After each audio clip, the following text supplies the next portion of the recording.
Voy a hacer dos partes en lo que voy a compartir. Una, porque voy a hacer una introducción. Hoy es una introducción al Evangelio de Juan. Yo voy a estar estudiando este libro por todo el resto del año y principio del año que viene.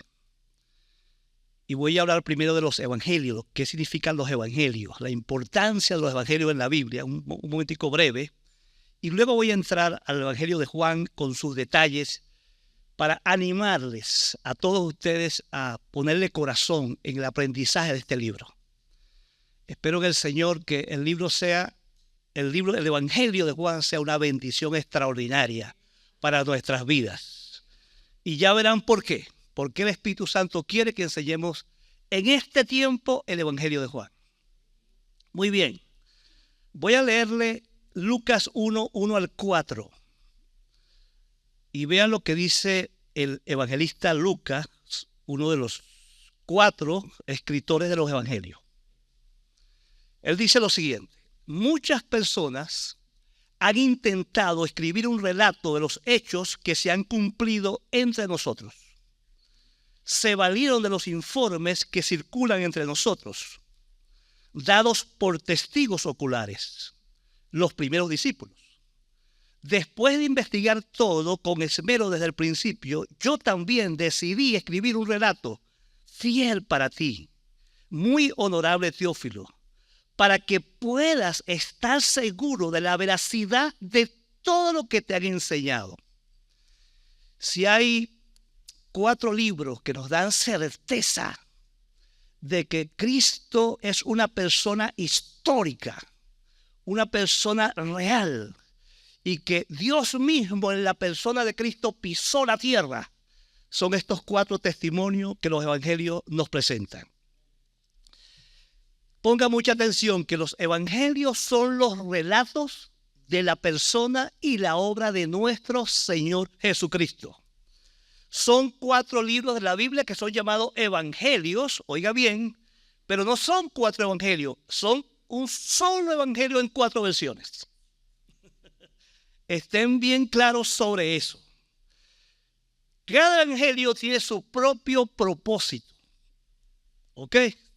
Y hay que poner atención que los 4 evangelios tienen propósitos iguales, son distintos. Pongan mucha atención a ese detallito, porque son escritos de acuerdo con las necesidades de los lectores.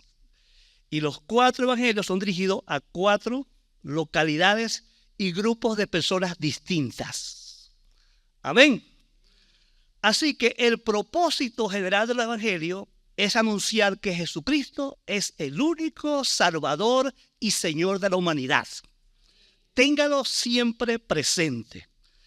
Que todo el que cree en el sacrificio de Cristo en la cruz tiene la salvación y la vida eterna. Téngalo siempre presente ese detalle a través de todo el libro. Oiga bien, los evangelios son narraciones históricas. Ciertamente presentan a Jesús como el personaje principal de esta historia. Y una serie de detalles que son muy interesantes. Pero siempre la meta de los evangelios es traer la salvación de los oyentes. Que aquellos que escuchan los evangelios puedan ser salvos. Y qué cosa más buena que podamos decir en un momento que todos los que están escuchando, los que terminen de escuchar el evangelio de Juan, puedan decir: nosotros estamos seguros por nuestra fe en Jesucristo de que somos salvos, que tenemos la vida eterna. No tenemos ninguna duda, ninguna falla en la certeza de nuestra salvación. Bendito el nombre del Señor. Y eso es muy importante. Terrible cosa andar con la vida cristiana y andar seguro de la salvación. Es una tragedia que cualquier cosa que uno meta la pata, uno piense que la salvación está en tela de juicio. Pero cuando escuche bien el evangelio, debemos tener plenitud de la certeza de que ciertamente somos hijos de Dios. Y que si morimos, ¿vamos para dónde? Para el cielo, para estar con Dios para siempre. Dese cuenta que esta historia incluye su nacimiento, el nacimiento de Cristo, su ministerio, los desafíos a su autoridad y su muerte en la resurrección. Los evangelios son relatos muy confiables en su género. Cada escritor de los evangelios fue testigo de la vida del Señor o estaban vinculados íntimamente con otros testigos, como el caso de Lucas y el caso de Marcos. Marcos era uña y carne del apóstol Pedro. Entonces, esa conexión le daba mucha seguridad en el evangelio que narró en el caso de Marcos. Oiga bien, hay una cosa interesante en el evangelio, que los narradores de los evangelios fueron líderes de un grupo de la iglesia naciente y no eran personas perfectas. Y ellos cuando cuentan la historia, un detalle interesante, que ellos cuentan la historia y la cuentan de una manera que muestran todos sus errores. Se muestran tal como son, imperfectos, debiluchos, macilentos espirituales, violentos, extrovertidos, explosivos. Y pare de contar. Al final del ministerio todavía Jesús estaba batallando con ellos. Fue a perseguir a dos que se iban por allá por el camino de Maús, que se iban allá todos desparramados, desanimados, y los fue a recoger. El apóstol Pedro lo traicionó. Tomás no creía. Felipe no había visto nunca a Dios. Eran un desastre. Y Judas lo traicionó. Tal como nosotros. Amén. Tal como nosotros. Y eso da confianza que el testimonio de los evangelios son ciertos. Porque ellos, una persona quisiera traer digamos, una historia mitológica, un mito, una historia heroica para mostrar a Jesucristo, pero ellos aparecen como perfectos. ¿Cierto? Los escritores no aparecieron nunca como perfectos, por eso da mucha confianza estos testimonios. La iglesia, a través de la historia, nunca ha cuestionado la autenticidad de los autores de los evangelios, ni mucho menos la autenticidad del mensaje que los evangelios pregonan. Jamás lo han cuestionado.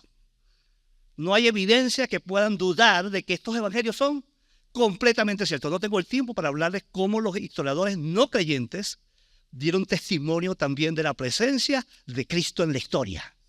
Como Josefo, el famoso historiador judío, que trabajaba para los romanos. Sin embargo, él pudo dar testimonio cierto de que ciertamente Jesús sí vivió y sí existió en esta tierra. Entonces, estamos muy convencidos que todos los hechos narrados en los evangelios fueron inspirados por el Espíritu Santo. Hay unos elementos todavía estoy en los evangelios. En los evangelios, unos elementos que quiero comentar que son resaltantes. 4 elementos muy resaltantes en los evangelios. Número 1 es el discipulado. Los evangelios nos muestran la mejor manera como podemos nosotros aprender a seguir a Cristo Jesús. Amén. Ahí está Jesucristo presentado tal como es, en toda su humanidad perfecta. Y estamos invitados a imitarlo, a escucharlo, a obedecerlo y reproducir en nuestro propio ser la propia vida de Cristo. Y los evangelios nos desafían a reproducir a Cristo. Esa es la esencia del cristianismo. El cristianismo no es religión. El cristianismo no es manifestaciones que los hombres inventan. Todas las divisiones actuales como luteranos, metodistas, presbiterianos, pentecostales, eso es invento de hombres. Esos movimientos no están en la Biblia. Lo que la Biblia nos muestra de Jesús es aprender a tener una relación con Él. De obediencia, de amor, de entrega, de rendición. Y cuando descubrimos el secreto de seguir a Cristo, nuestra vida se transforma completamente para gloria de Dios. El evangelio es algo glorioso.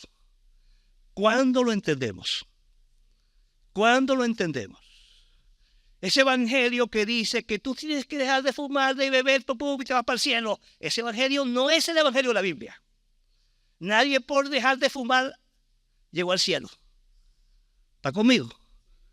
Y mucha gente está por ahí predicando, enviando a todo el mundo para el infierno. Envíalo a poner la fe en Jesucristo. Y tú ves que toda esa malicia de bebedera y de borrachera y de cosas malas, las abandona. Se aparta del pecado y aprende a seguir a Jesús, que es no solamente el Salvador, sino el Señor nuestro. Bendito el nombre del Señor. Dese cuenta, esto es importante. Los discípulos, en el Evangelio, los discípulos son modelo de la batalla que los humanos tenemos en nuestras debilidades para seguir a Jesús. Sin embargo, eso es posible. Pablo decía, imítenme a mí como yo imito a Cristo. Bendito el nombre del Señor. Espero que un día ustedes puedan decir, ya no vivo Fernando, ya no vive Fernando, ya vive Cristo en mí. Lo que vivo en este cuerpo inútil, debilucho, lo vivo en la fe del Hijo de Dios, el cual me amó y dio su vida por mí. Esa es la clase de hombre que queremos en la iglesia y mujeres. Amén, Vivi. Gloria a Dios. Entonces, hay otro aspecto importante del Evangelio, que es el tema del reino de Dios. El tema que más habló Jesús fue el reino de Dios. Y cuando estamos en cualquier evangelio, hay que poner atención al tema del reino de Dios. Hay un marcado énfasis. Y usted si pone mucha atención cada vez que se repite reino de los cielos o reino de Dios, se va a dar cuenta que lo que más Jesús habló fue el tema del reino de Dios. ¿Y qué significa eso? Es que en la persona de Cristo se manifiesta en la historia el proceso, la inauguración del proceso para que Dios retome el control de su mundo. Y que toda persona que crea en lo que Cristo ofrece y se someta a su autoridad, entra a una atmósfera del reino de Dios, donde suceden las cosas, donde los muertos son resucitados, donde los enfermos son sanados, donde la gente que está llena de esclavitudes diabólicas es liberada, donde los demonios son expulsados, porque la gente cuando se somete a la autoridad de Cristo puede ver la gloria de Dios. Y puede ver un Dios que sí provee, un Dios que sí sostiene, un Dios que sí cuida, un Dios que sí nos saca de los problemas, porque es real. Cuando Jesús dijo que aprendan a orar, dijo, venga a tu reino, no nos enseñó a orar.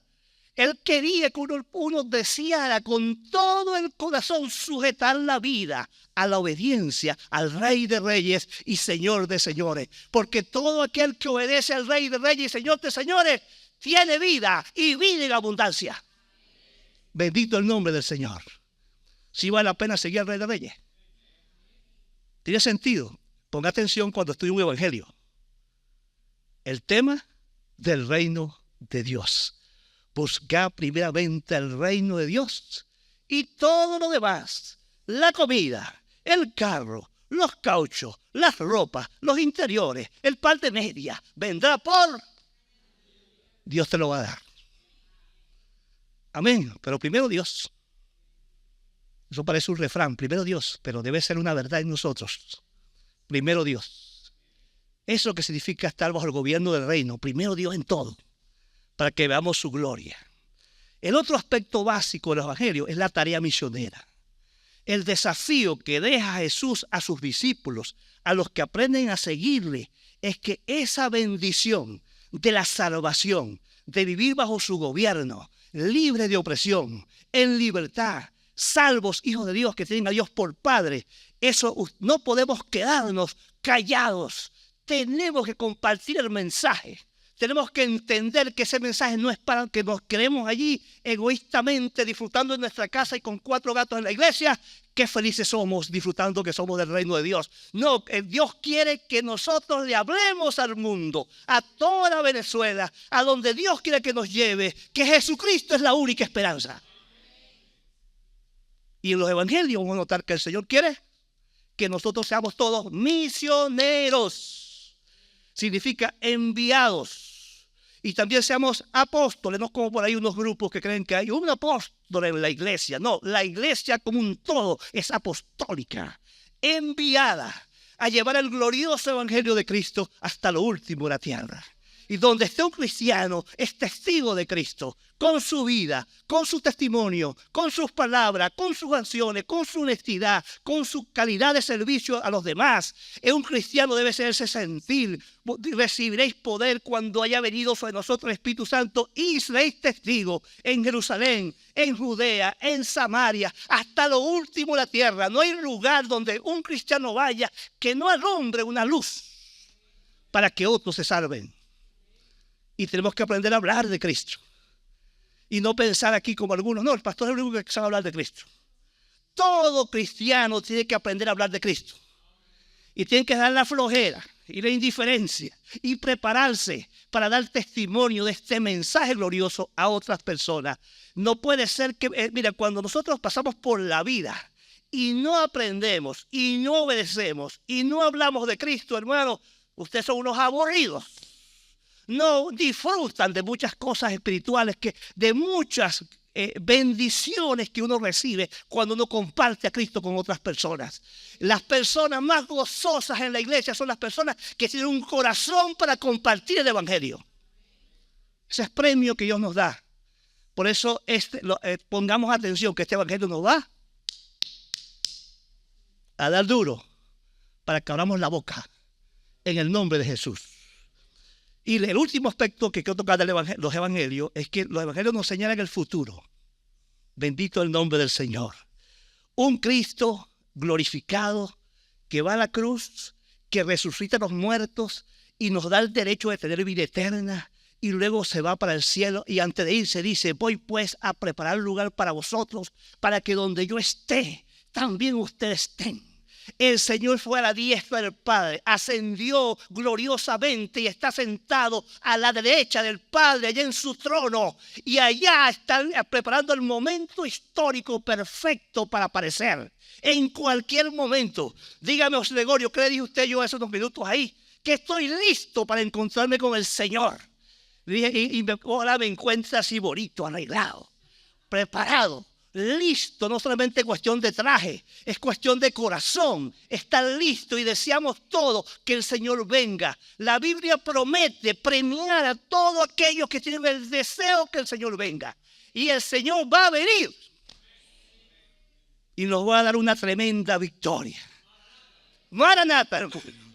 Los evangelios nos animan a estar preparados, al estar orando, al estar alertas, a no dejarnos engañar, a estar estudiando la palabra, a estar impulsando. Y la Biblia dice que hasta que todo ser humano en esta tierra no escuche este mensaje, el Señor no vendrá. Amén. Entonces, a trabajar para la gloria del Señor. Bueno, esa es la introducción de los evangelios. Ahora vamos a estudiar un evangelio que se llama Juan. ¿Está bien? Vamos a aterrizar ahora en Juan. ¿Por qué el evangelio de Juan? Le voy a dar 5 razones. Vamos a ver. 5 razones por qué vamos a estudiar Juan. Vea, por todas partes hay cristianos derrotados, esclavos del pecado, incapaces, débiles y sin una verdadera, sin una real rendición a Cristo. Hay mucha gente en la iglesia que ha creído que el evangelio, la iglesia, el cristianismo es una, y no me gusta ni decir cristianismo, me gusta decir la vida de los discípulos de Cristo, porque Cristo nos mandó a ser discípulos, de los seguidores de Cristo. Es una siempre aburrida, derrotada, desgraciada, siempre me pasa algo, siempre tengo un problema, no tengo fe, no tengo esperanza, vivo una ruina. Eso no es verdad. Eso no es verdad. Si usted conoce realmente a Cristo. ¿Decimos amén? Y por eso Juan nos va a dar y nos va a mostrar, por ejemplo, por qué Jesús llegó, por qué sería que primero el Señor en su soberanía eterna, su providencia eterna, decidió que Jesús hiciera el milagro de poner el agua en vino. ¿Amén? ¿Y por qué hizo el milagro de que aquel hijo del funcionario público que iba por allá que llegó, le dijo, Señor, mi hijo está muriéndose, por favor, ven a sanarlo? Y eso dijo, no, yo no vi nada. ¿Se acuerdan? Y por fin dijo, anda, y él creyó, y cuando llegó su hijo estaba sano. Y cuando llegó allá al famoso estanque de Betsaida, allá, o de Betesda, como dicen otras versiones, en ese tanque estaba aquel cojo ahí, paralítico, muriéndose. Y el Señor lo sanó y lo levantó, tenía toda una vida ahí podrido, sin esperanza, sin futuro, destrozado. ¿Tú crees que esos elementos de poder, de milagros sobrenaturales son elementos que están puestos en la historia y Jesús los mostró para qué? ¿Hay un propósito en eso, sí o no? ¿Ciertamente Cristo es Dios, sí o no? ¿Ciertamente el que tiene fe en Cristo puede disfrutar del poder de Dios, sí o no? Y nunca dice la Biblia, en Juan especialmente, que no habrá problemas. Jesús dice en Juan precisamente 14, 15, 16 y 15. Dice al final, en el mundo tendréis aflicción. Y después que dice, confiad. Y yo lo traduzco, así como yo venzo el mundo, ustedes, mis seguidores, van a vencer el mundo. Con todos sus problemas. No dice la Biblia que nos los va a quitar. Además, los problemas son una bendición para los hijos de Dios. Porque los problemas son la escuela de Dios para formar nuestro carácter y hacernos como Cristo. Amén. Bendito el nombre del Señor. La segunda razón por el Evangelio de Juan es que los creyentes se caracterizan por vivir luchando contra el miedo, la depresión, el sufrimiento, enfermedades de todas clases, luchas, ansiedades y una vida sin propósito. Si hiciéramos un examen aquí, o si Dios viera nuestra historia, ¿no es cierto que nuestra historia de muchos de nosotros es un desastre? ¿Sí o no? Y ahí en la Biblia aparecen aquella ancianita que tenía un problema menstrual de 38 años, sufriendo, botando sangre todos los días de su vida. Yo imagino que era muy delgadita, ¿cierto? Imagino una persona que bote sangre todos los días. Una tortura, una tragedia de vida. Pero para cualquier circunstancia en Cristo hay esperanza. Amén.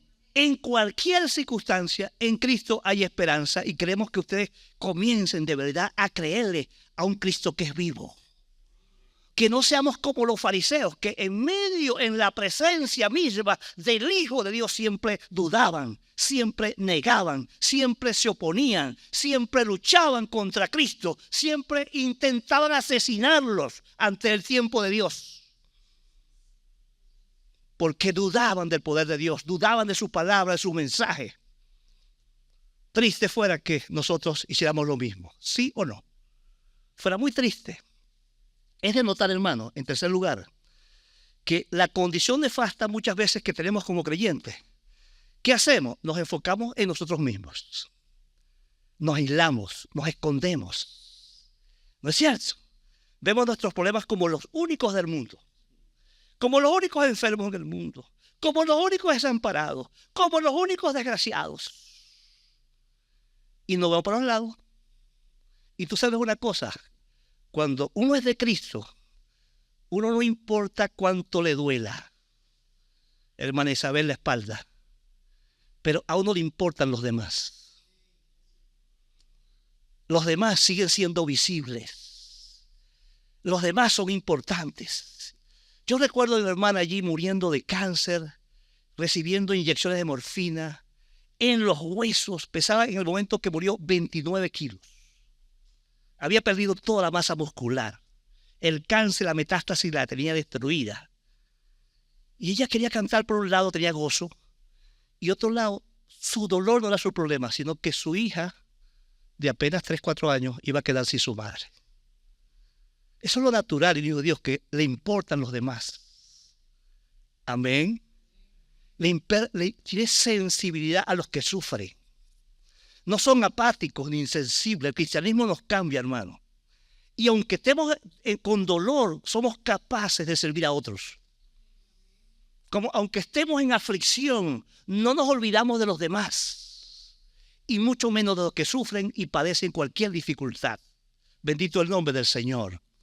Esperamos pues que el Evangelio nos impulse a buscar a las personas que sufren, a las personas que están sin Cristo, a las que están condenados, a los que por no tener fe en Cristo se van al infierno. Amén. Muchos creyentes, número 4, viven un dualismo diabólico.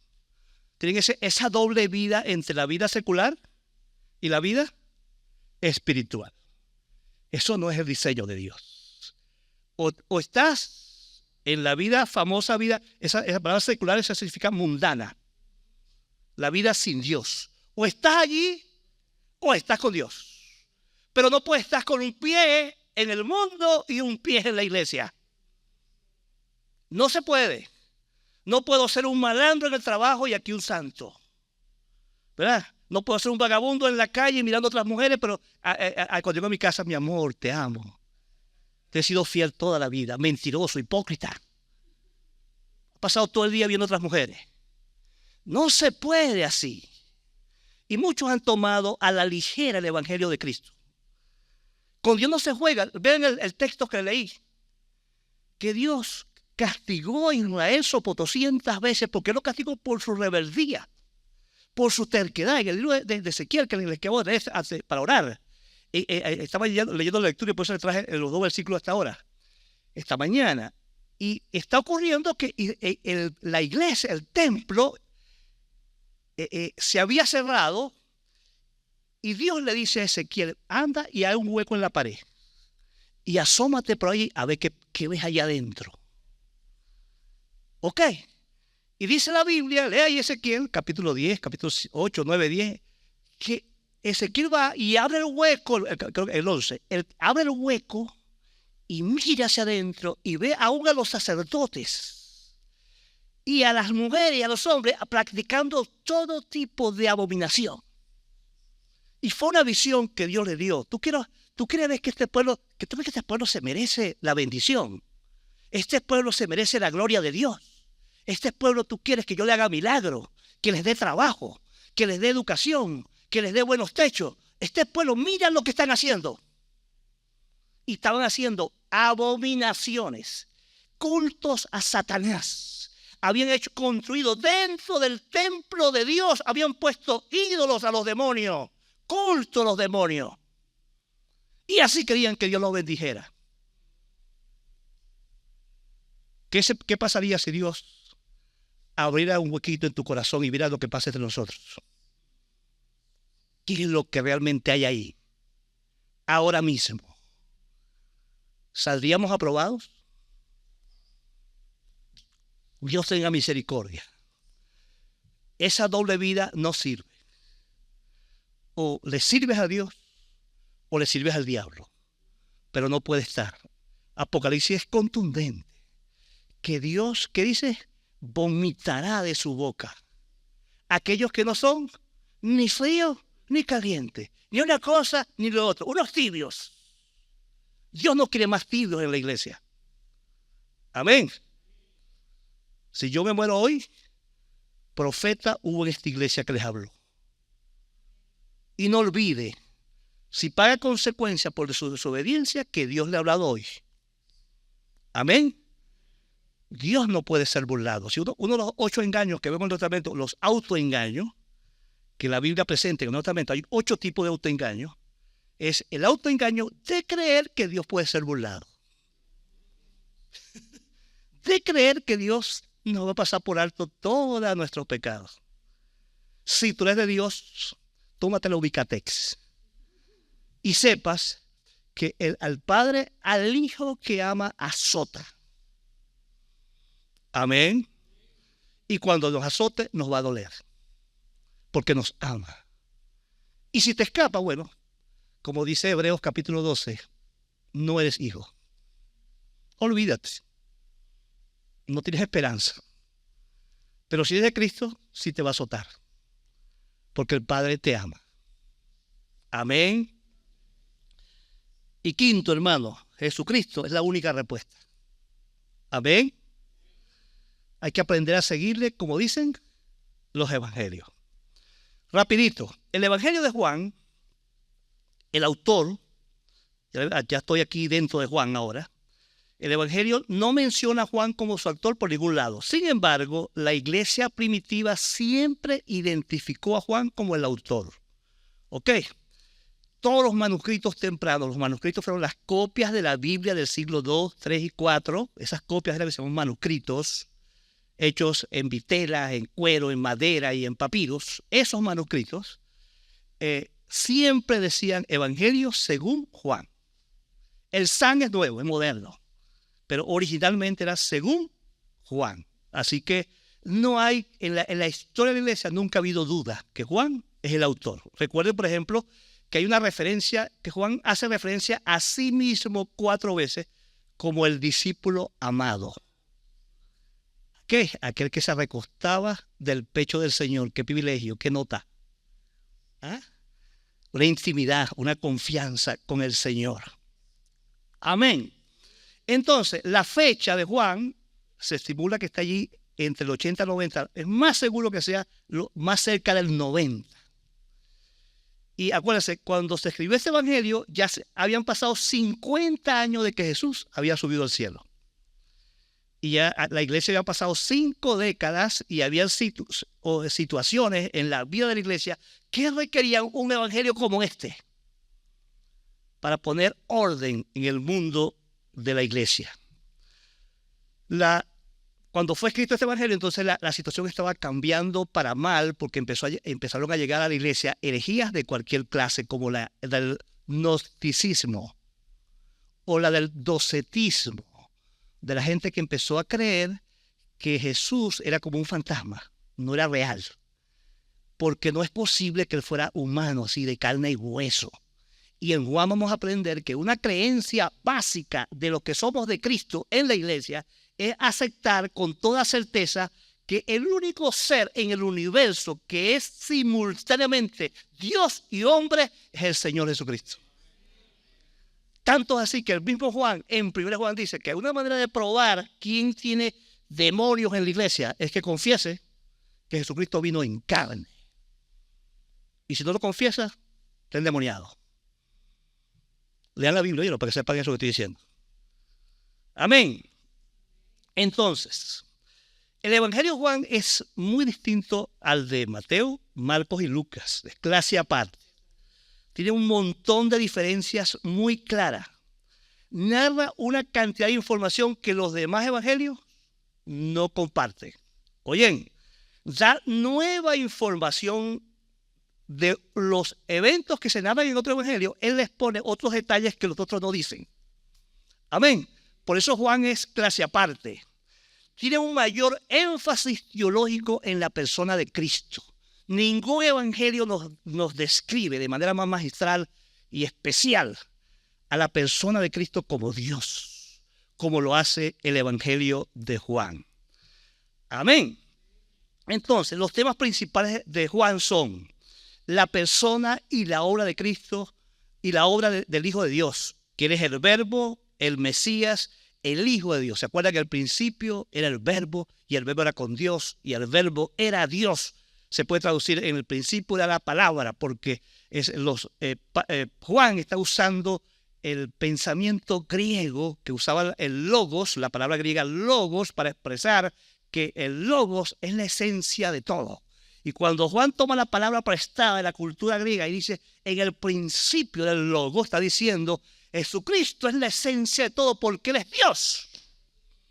Amén. Y eso es muy importante. En segundo lugar, se presenta a Cristo como el creador del universo. Vea que en el versículo 1:3 dice que todas las cosas fueron hechas por Él. Amén. Luego vemos que en todo el evangelio creer es fundamental. Se va a repetir la necesidad de la fe en Cristo como la respuesta, la única respuesta humana a la gracia de Dios. A los suyos vino y los suyos no lo recibieron, mas a todos los que recibieron le dio el derecho, la potestad, la autoridad, el permiso de ser hijos de Dios. De tal manera amó Dios al mundo que ha dado a su Hijo unigénito para que todo aquel que crea no se pierda, mas tenga vida eterna. De cierto os digo que el que oye mi voz y cree el que me envió tiene vida eterna.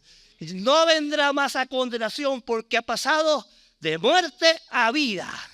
La fe es la única respuesta que Dios espera de nosotros. Y lo vamos a ver en Juan sopotoscientas veces. Amén.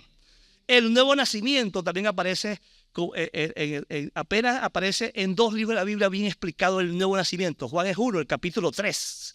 Cuando Juan el Señor le dice a Nicodemo, es necesario nacer de nuevo. Es necesario nacer del agua y del Espíritu. El nuevo nacimiento es la obra mediante la cual en el momento que tú crees, el Espíritu Santo te da la vida de Cristo. En el mismo instante que tú pones la confianza en Cristo, Cristo mismo forma parte de ti, en otras palabras. Te da una capacidad nueva para vivir. Estabas muerto en delitos y pecado y a partir de ese momento tienes la vida misma de Dios en ti. Bendito el nombre del Señor. La salvación en la Biblia es solo por Cristo, como dice Juan 14:6. Yo soy el camino, la verdad y la vida. Y después que dice, nadie viene al Padre sino por mí. No es posible, no hay otro camino. Ese eslogan por ahí, que todos los caminos conducen a Roma, es herejía, es una mentira. Si te vas por ahí, no vas a llegar nunca al cielo. Amén. Ni a Roma vas a llegar. Te los advierto. En la Biblia vemos también, hermanos, los milagros de Dios. Ya se los hablé unos cuantos milagros. En el libro de Juan, por ejemplo, vemos muchos milagros. Vemos también la soberanía de Dios. Vemos que Dios tiene el control ¿de qué? De todas las cosas, y especialmente Dios tiene el control de nuestra salvación.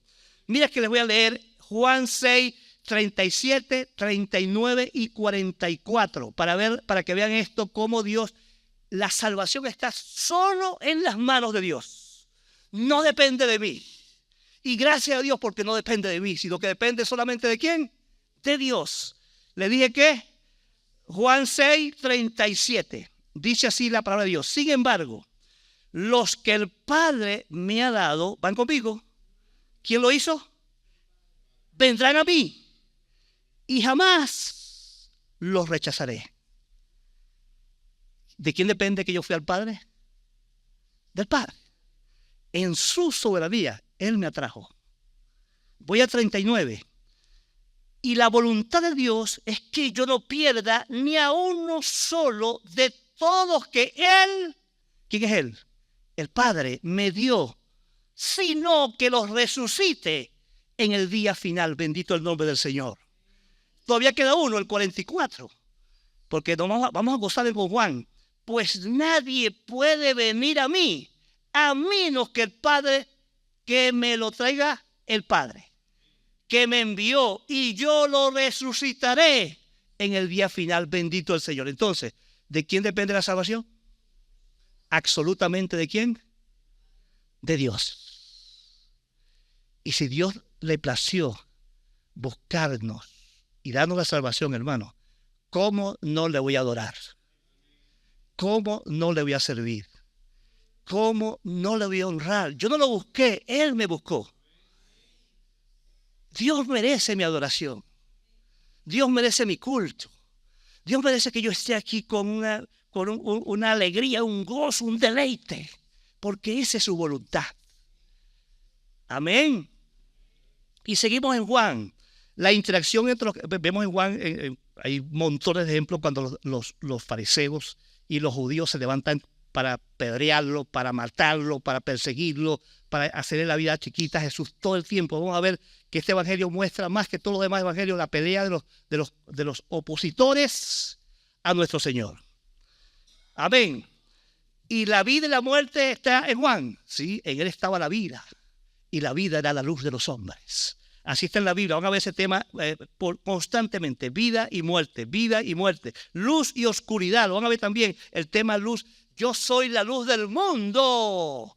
El que me sigue no andará más en tiniebla, en oscuridad, en pecado, en tenebrosa oscuridad. Bendito el nombre del Señor. Y si vemos el tema de la verdad y la mentira, también está en la Biblia. ¿Conocerán la verdad? Y la verdad me hará libre. Van a ver ese tema bastante. Y el tema del pecado, Jesús dijo, el tema del pecado también está en Juan. Todo el que hace pecado es esclavo del pecado, como dice ayer Juan 8:34. O la seguridad de la salvación, me encanta, se lo voy a leer ya, Juan 10, 27 al 30. Mira cómo dice, para que Juan nos va a hablar de que nuestra salvación está segura. Mira lo que dice. Pero el 27, mis ovejas escuchan mi voz. Yo las conozco y ellas me siguen. Les doy vida eterna y nunca perecerán.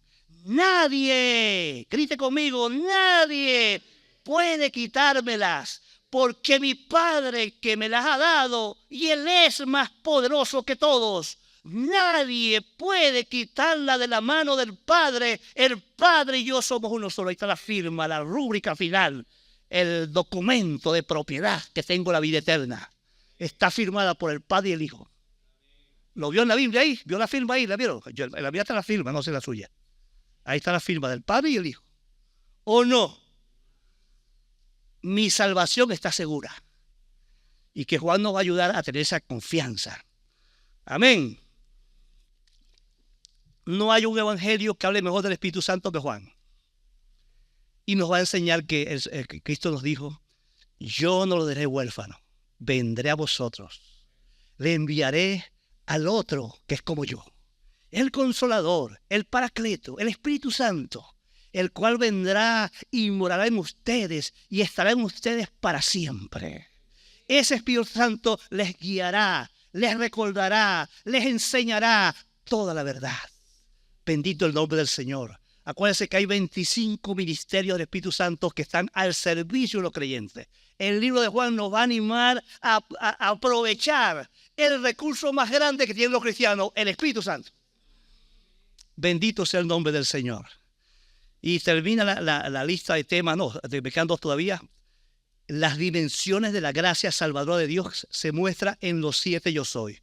Yo soy el pan de vida, ¿se acuerdan? Yo soy la luz del mundo, yo soy la puerta, yo soy el buen pastor, yo soy la resurrección y la vida, yo soy el camino, yo soy la verdadera vida, yo soy la vida verdadera. Los 7 nos muestran que Dios ha volcado su gracia de una manera grande para que toda persona que ponga la fe en Él sea salva. Amén. Y Juan cierra su libro hablando del sufrimiento, de la muerte y resurrección de Cristo. Esos son los temas principales de Juan. El propósito de Juan está en Juan 20:31. ¿Qué dice allí? Véanlo.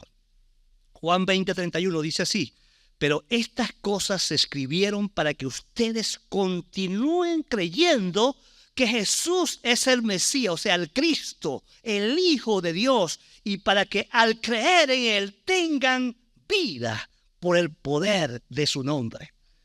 Ese es el propósito. El mismo Juan menciona el propósito de su libro. Este libro está escrito para que ustedes sigan, crean que Jesús todo el tiempo, toda su vida, tengan una confianza plena y no se queda solamente en que crean, sino que desde ya comencemos a experimentar las bendiciones de la vida que da Cristo a los que creen en Él. Amén.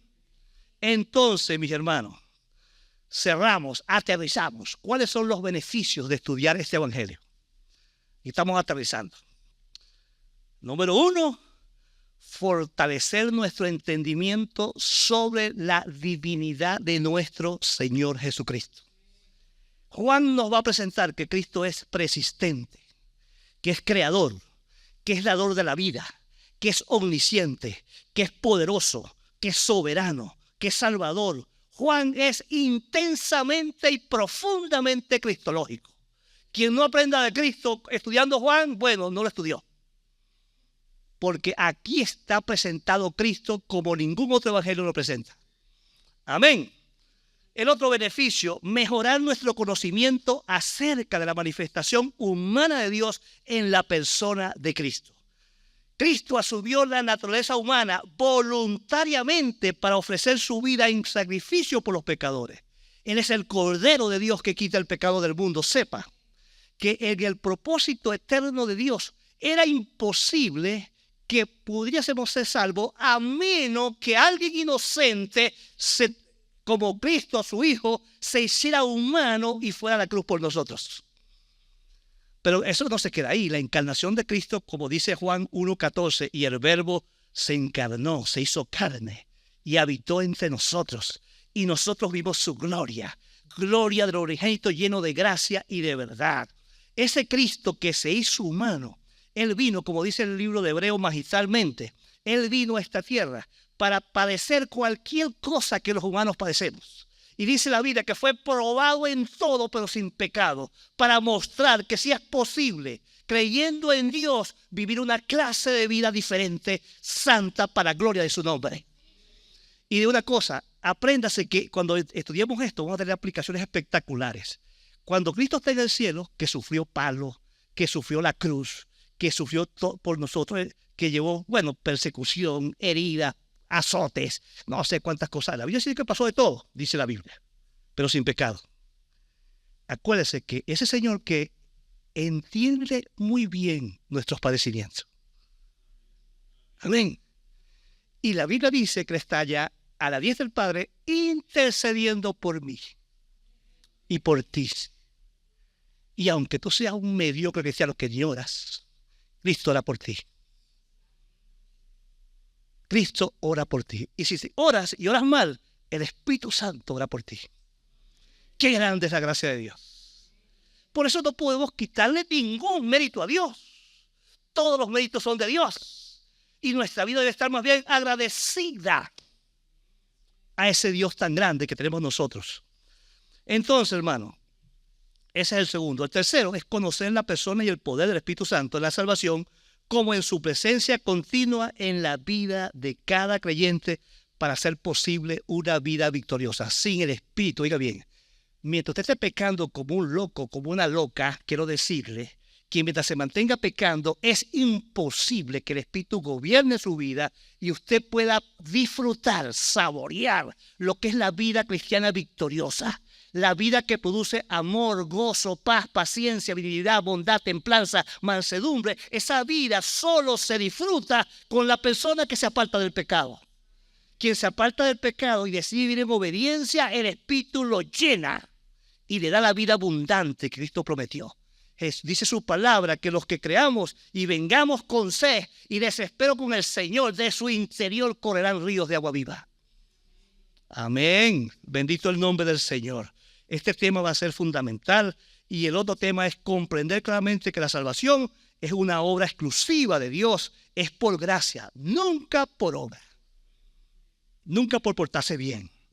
Consolidar nuestra comprensión sobre las condiciones indispensables que deben manifestar los creyentes para llegar a ser verdaderos y fructíferos discípulos de nuestro Señor Jesucristo. Si se recuerdan el sermón de la semana pasada, de Juan 15, dice que la gente que permanece en el estado, en la comunión permanente con Cristo, dice, pueden pedir alguna cosa y el Señor lo va a escuchar. Amén. La Biblia dice que permanecer en Cristo da gozo. Permanecer en Cristo nos produce la preocupación para amar a los demás. El que está en Cristo da frutos, hermano. Frutos en el carácter. Frutos en servir a otros. Frutos en su iglesia. Frutos en su comunidad. Donde está una persona que está en Cristo es una bendición para los demás. Amén. Asegurarnos que pertenecemos a Cristo eternamente y que nada ni nadie puede cambiar esa absoluta seguridad. Y por último, activar nuestro compromiso en la proclamación del Evangelio de Cristo con todas sus implicaciones a los perdidos donde quiera que estén. Cuando uno entiende un evangelio, hermano, es difícil que uno se quede callado después. Y lo que Dios espera es que usted hable de Cristo a otro. Y lo va a hablar cuando usted lo experimenta. No tiene que ni más a los evangelios, sino que él no vaya. Vea lo que está pasando con usted, con su obediencia, y verá que solamente con dar testimonio de lo que pasa en su vida, la gente cree en Cristo. Amén. Sí queremos estudiar Juan. Pero, tarea, leer el Evangelio de Juan todas las veces que sea necesario. Y recuerden que de aquí hasta el año que viene, por allá, marzo, abril, estaremos estudiando el Evangelio de Juan. Amén. Vamos a orar. Gracias, Padre, porque para siempre es tu misericordia. Padre, qué privilegio que tú te hiciste presente en nuestro mundo, en la persona de tu Hijo, para salvarnos. Qué bendición que nos dejaste estos testimonios para que 2000 años después tus hijos pudiesen estudiar a la persona de Cristo. Qué privilegio, Señor, estar en la Biblia en mi idioma para leer la historia de Cristo. Padre, ayúdanos a no ser ingratos y a valorar la salvación tan grandiosa que tenemos y a responder a lo que tu palabra nos enseña de una manera distinta para gloria tuya.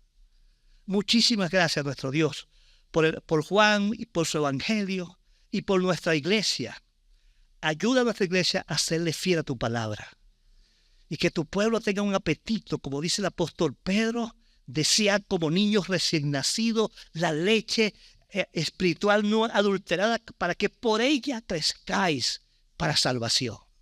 Que tu pueblo entienda que ese apetito por escuchar tu palabra cada semana será una bendición extraordinaria en el crecimiento que va a suceder en sus vidas para gloria de tu nombre. Gracias, Padre. Bendecimos a cada hombre o mujer que va a predicar este texto.